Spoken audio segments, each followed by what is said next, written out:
Hello everyone എല്ലാവരും എന്തെടുക്കുകയാണ്? എന്താണ് നിങ്ങളുടെ പരിപാടികൾ? ദേ ഓണമായി അല്ലേ? അപ്പോൾ ഇന്ന് അത്തമായിട്ട് എല്ലാവരും പൂക്കളമൊക്കെ ഇട്ടോ? എന്താണ് നിങ്ങളുടെ പരിപാടികൾ, വിശേഷങ്ങൾ? അപ്പം ഞാൻ എന്തായാലും ഇന്ന് അത്തമൊക്കെ ആയിട്ട് കുറച്ച് പൂക്കളൊക്കെ സംഘടിപ്പിച്ച് വളരെ ചെറിയൊരു ഡിസൈനിൽ ഒരു പൂക്കളമൊക്കെ സെറ്റാക്കിയിട്ടുണ്ട്.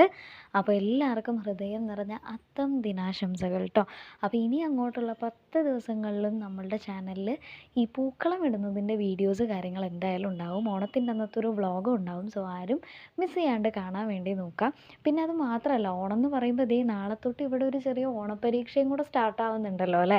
അപ്പോൾ നിങ്ങൾ +1 +2ൽ പഠിക്കുന്ന സ്റ്റുഡൻസ് ആണെന്നുണ്ടെങ്കിൽ നിങ്ങൾക്ക് physics, chemistry, maths, computer science പോലുള്ള വിഷയങ്ങളിൽ ഡൗട്ട്സ് കാര്യങ്ങളുണ്ട്, അല്ലെങ്കിൽ എന്താ പഠിക്കേണ്ടത് എന്നുള്ളൊരു കൺഫ്യൂഷൻ കാര്യങ്ങളൊക്കെ ഉണ്ടെന്നുണ്ടെങ്കിൽ നിങ്ങൾ എൻ്റെ ചാനൽ ഒന്ന് സബ്സ്ക്രൈബ് ചെയ്ത് വെക്കുന്നത് നല്ലതായിരിക്കും കേട്ടോ. കാരണം ഇതിനകത്ത് ഞാൻ ഇമ്പോർട്ടൻ്റ് ആയിട്ടുള്ള ക്വസ്റ്റ്യൻസ്, ഡെറിവേഷൻസ്, ഫോർമുലാസ്, ഈ ഒരു സബ്ജക്റ്റിനെ ബേസ് ചെയ്തിട്ടുള്ള എല്ലാ തരത്തിലുള്ള വീഡിയോസ് അപ്ലോഡ് ചെയ്യുന്നുണ്ട്.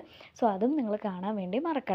അപ്പോൾ ഇതാണ് നമ്മളുടെ പൂക്കളത്തിൻ്റെ ഫൈനൽ ലുക്ക് എന്ന് പറയുന്നത്. നിങ്ങൾക്ക് എല്ലാവർക്കും ഇഷ്ടപ്പെട്ടോ എന്ന് പറയാം. നിങ്ങളും പൂക്കളം ഇട്ടോ? എന്താ പരിപാടികൾ, വിശേഷങ്ങൾ എന്നുള്ളതൊക്കെ കമൻറ്റ് ചെയ്യാം കേട്ടോ. Bye bye.